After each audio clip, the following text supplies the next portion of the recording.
반갑습니다. 오늘도 즐거운 국세기본법 분석을 시작해 보도록 하겠습니다. 일단 영상은 2부로 나누어져서 올라갈 것 같고요. 오늘 하루 종일 작업했는데 생각보다 작업량이 많아서 한 번에는 못할 것 같고, 이것도 마찬가지로 우편집으로 올라갈 겁니다. 맥북으로 녹화해서 올라갈 거고요. 뭐 배속으로 올리셔도 뭐 좋고 중간중간 보셔도 좋습니다. 일단 좀 전체적인 구성을 좀 설명해 드리겠습니다. 본론으로 넘어가서요. 자, 출처는 기출문제입니다. 그래서 쭉 한번 적어봤고요. 유형은 조문이냐 사례냐 판단해봤습니다. 네, 사실상 판례 안에 조문이 있죠. 조문의 근거를 쓰고 사안을 적용해서 결론을 내는 게 사례 및 판례 문제니까 결국에는 뭐 조문은 기본이라고 생각하시면 될 것 같습니다. 뭐 이렇게 쭉 인콰이어리, 그러니까 물음이죠. 물음을 쭉 한번 정리해 봤습니다. 어떤 걸 물어보고 있고 어떻게 냈고 어떻게 유형이 있는지, 그에 따라 어떻게 답안을 작성해야 되는지 좀 생각을 해봤습니다. 주제 같은 경우에는 제 책을 기준으로 해서 정리를 해봤습니다. 중요한 건 이쪽이 아니라 사실은 이것입니다. 기출문제 분석 3원칙입니다. 제가 이 기출문제를 여러 번 보다 보니까 출제된 것은 진짜 동일하게 출제되는 것은 거의 없었던 것으로 판별이 됩니다. 왜 거의 없었냐고 하냐면, 이게 근거 조문이라든지 판례로 자주 사용하는 주제들은 연도에 관계없이 매년 출제된다고 보시면 될 것 같아요. 그러니까 세법학의 법리를 구성하는 기본적인 개념, 즉 우리끼리는 베이스 개념이라고 하시죠. 이 베이스 개념 같은 경우에는 매년 출제된다고 보시면 됩니다. 특히 단독 주제로 출제된 것은 10년간 재출제되지 않는 것으로 판단하고 있습니다. 사실상 확률이 희박하죠. 유해생분들은 하시겠지만 저같이 시간이 없는 분들은 조금 후순위로 놔두는 것을 추천드립니다. 자, 국세기본법 1차 분석 5월 15일 날 시작하겠습니다. 1부고요. 이제 본격적으로 시작하겠습니다. 특징 같은 경우에는 다른 세목의 기본이 되는 법리가 많이 된 장에서 운동으로 따지면 기초체력 훈련이라고 합니다. 그리고 2024년부터 2023년 조문은 물음 9개 43점, 판례 및 사례는 물음 22개 137점으로 되어 있습니다. 누가 봐도 판례 및 사례로 출제가 되고 있다고 생각해도 무방할 것 같습니다. 공부의 방향성은 기본적인 법리 암기는 당연한 것입니다. 그리고 단독 주제를 선별해서 잘 정리하는 것이 중요하다고 생각했습니다. 자, S급 주제입니다. S급 주제는 출제 가능성도 높고 선생님도 중요하다고 생각했고, 그리고 이게 기출문제 패턴상으로도 나올 때가 됐다. 이런 것들을 S급이라고 생각합니다. 즉 정말 중요한 거죠. 시험에 나올 것. 이런 것들을 잘 정리해 봤습니다. 자, 화면 왼쪽에 보시면 이렇게 쭉 정리를 했는데요. 자, 이 파일 같은 경우, 이 등급 같은 경우에는 지금 말씀드리지만 계속 바뀔 수 있습니다. 제가 공부를 하면서 이 부분을 계속 편집을 할 거고요. 변형을 계속 시킬 겁니다. 그래서 결국에는 한 6월 중순까지 이 작업을 마치고 방향성을 잡고 픽스하고 계속 공부해 나가서 시험 보러 갈 것 같습니다. 뭐 지금은 이제 1차 과정이라고 생각하시면 좋을 것 같습니다. 시작하겠습니다. 서류의 송달입니다. 뭐 공시송달 특히 잘 준비하면 될 것 같아요. 하지만 이 요건 방법 기준 당연히 기본적인 것들도 공부를 해야겠죠. 하지만 공시송달 부분에서는 판례가 좀 많이 나오기 때문에 이 부분 판례 및 사례로 충분히 나올 수 있다고 생각해서 S급으로 분류했습니다. 인격입니다. 사실 개인적으로는 사실 나올 것 같진 않은데요. 제가 듣는 강사님께서는 여기서 되게 굉장히 중요하고 출제될 때가 됐다고 말씀하시더라고요. 그래서 강사님을 좀 믿고 출제가 너무 안 됐기 때문에 이 인격이 한 번쯤은 나오지 않을까라는 생각에서 S급으로 분류했습니다. 자, 조세평등주의입니다. 요거는 베이스 개념입니다. 요거는 단독으로 시험 출제되기보다는 추가 점수 획득하기 위해서 한두 줄 쓰는 거 있잖아요. 그 정도 해서 하면 좋을 것 같고요. 국세 부가 원칙 중 실질 과세 원칙. 요거 굉장히 중요하죠. 많은 선생님들이 굉장히 중요하다고 하시고, 국세기본법 14조는 당연히 암기하는 거라고 생각했습니다. 절세행위, 조세 회피행위, 조세 포탈링이 각각의 용어와 제재, 그리고 이제 뭐 실질과세 원칙 이렇게 결부해서 정리해 두는 게 좋을 것 같고요. 특히 중요한 것은 14조 사망이죠. 누가 뭐래도. 제3자를 통한 이렇게 거래를 통해서 이제 실질과세 원칙 적용하는 건데요. 조문은 물론 요건까지 정리하고 판례도 잘 정리해야 될 것 같아요.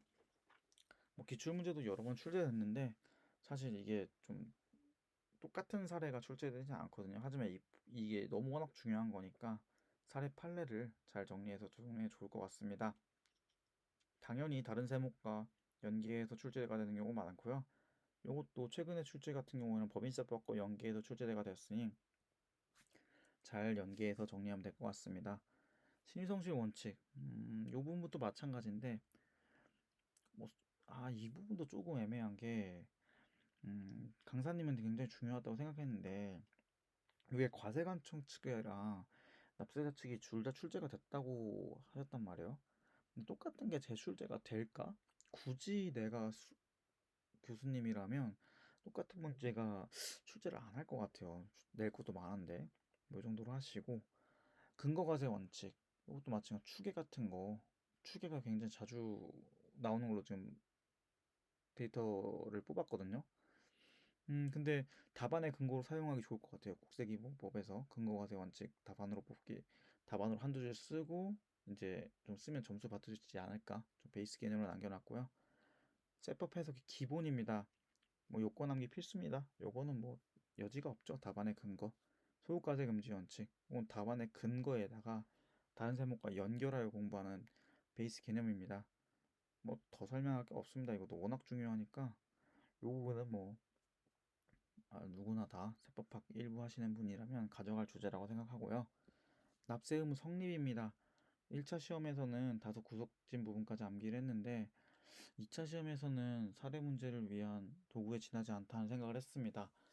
막 엄청 구석에 있는 거 지금 1차 시험 며칠 됐다고 그걸 다 까먹었는데 막 그런 것 그냥 구석에 있는 거는 저는 못 외운다고 생각합니다. 다른 거 외우기 바쁘기 때문에. 하지만 법인세, 소득세, 부가가치세, 상속증여세, 성립시기는 필수 암기로 할 것 같고요. 납세 의무 성립시기 특례 같은 경우에도 원천징수랑 예정신고 중간인합 정도는 정리를 해서 가야 될 것 같습니다. 그래서 이 정도는 베이스먼트로 언제든지 나올 수 있어서 준비해야 될 것 같습니다. 납세 의무 성립 엄청나게 중요한 것 같고요. 납세 의무 확정이죠. 납세 의무 확정은 23년도에 기한 후 신고가 출제되었습니다. 이 부분에서 사실 기한 후 신고가 재출제될 가능성은 없다고 생각하고요. 단독 물음으로 이게 출제가 될 것 같진 않아요. 왜냐면은 바로 전년도에 출제가 됐기 때문에 어떻게 보면은 이제 버릴 순위에서는 굉장히 높아졌죠. 선생님들은 중요하다고 하지만 자 그래서 뭐 납세 의무의 확정도 납세 의무의 확정의 방법, 확정 시기나 기능, 확정 단계 이 정도 큰 목차를 중심으로 해서 정리하는 게 좋을 것 같고요. 사례 판례 그리고 이게 조금 다른 세목하고 연동이 또 잘 되는 것 같아요. 이 부분도 이제 기출문제 찾아보시면 다른 세목이랑 연결돼서 한 것들이 많으니까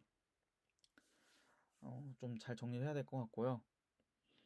그리고 좀 고민되는 부분은 수정 신고가 기한 후 신고처럼 단독으로 기술하는 문제가 출제 가능성이 있는지 요거는 사실 좀 도박인 것 같아요.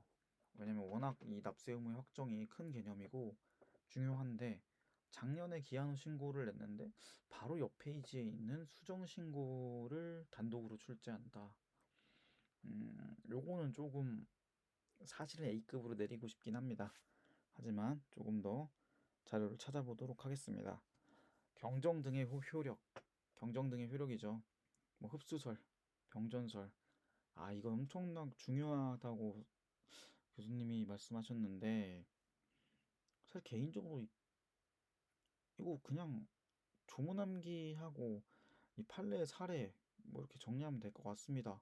크게 어렵다고 생각하지 않았는데 제가 공부가 좀 덜 된 거겠죠. 크게 어렵진 않았습니다. 아직까지는. 국세부가의 제척기간 여기 보시면 제척기간 굉장히 중요하죠. 개인적으로는 제척기간이 꼭 올해 이상하게 나올 것 같습니다. 13, 19, 그렇게 뭐 이렇게 패턴도 나올 때가 됐고 19년도에 뭐가 나왔는지 봤더니 증권거래세 관련해서 납세자의 제척기간이 도과했다는 사례가 출제되었습니다. 또한 대리인 또는 이행보조자를 행위를 원칙적으로 본인 행위와 동일하게 평가할 수 있다. 이게 포인트였는데요. 너무 포인트가 많습니다. 뭐 입법 취지부터 뭐 1번부터 쭉 정리를 해봤는데 특례 대책 기간까지 정말 여기는 시험 문제가 출제가 되게 너무 많습니다. 사례부터 판례까지 뭐 사기 기타 부정한 행위도 출제될 수 있고요. 요거 또 출제해도 또 모를 수도 있습니다. 이게 또 워낙 이 제적 기간은 사례로 정말 많이 출제가 될 것 같고요. 이것도 마찬가지로 조문 암기는 당연하고 판례 사례 정리 당연히 해야 됩니다. 국세 우선권입니다. 이 부분이 사실 저는 좀 큰 산으로 다가왔어요. 조문이 이제 표현이 좀 그렇지만 상당히 까다롭고 좀 더럽습니다. 조문이 아무리 봐도 그러니까 아직까지 출제가 안 된 것 같아요. 10년치를 봤을 때는 없는데 출제가 이뤄지면 그 자체만으로도 솔직히 난이도가 높을 것 같아요. 이게 그냥 나름 이게 또 생암기 같거든요. 이게 다른 법률도 막 나오고 이 부분에 대해서 흡수저 병성점과 같이 강사님은 출제 가능성이 이제 높다고 하셨어요. 뭐 이게 나오면 여기서 나오지 않겠니? 약간 이런 말을 하셨는데 다른 법률이 좀 개념이 많이 들어가 있어서 좀 현실적인 출제는 또 동시에 또 어렵다고 하셨거든요.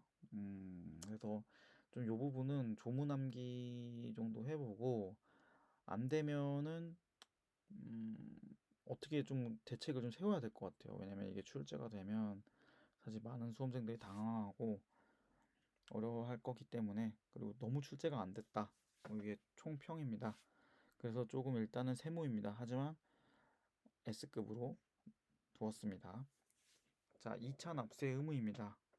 이건 3원칙에 따라서 버리는 주제인데요. 저는 올해 요거 안 가고 갈 겁니다. 뭐 그래봐야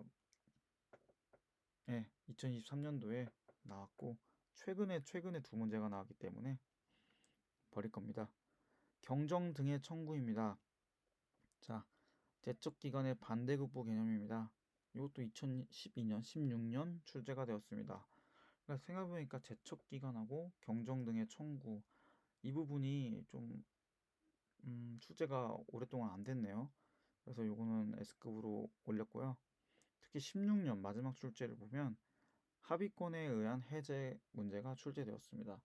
분양권 계약이 해제되어서 이렇게 계약이 해제됐는데 후발적 경정 사유에 해당하는지 여부와 후발적 경정 청구의 제한 요 부분이 출제가 되었습니다.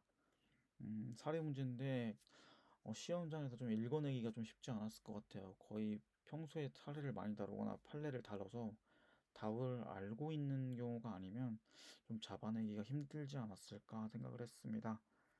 의 취지 사유는 언제든지 조문이 출제될 수 있으며 후발적 경정 청구 사유 중에 최근에 출제된 계약이 해제 외에 다른 주제가 출제될 가능성이 높다고 생각했습니다.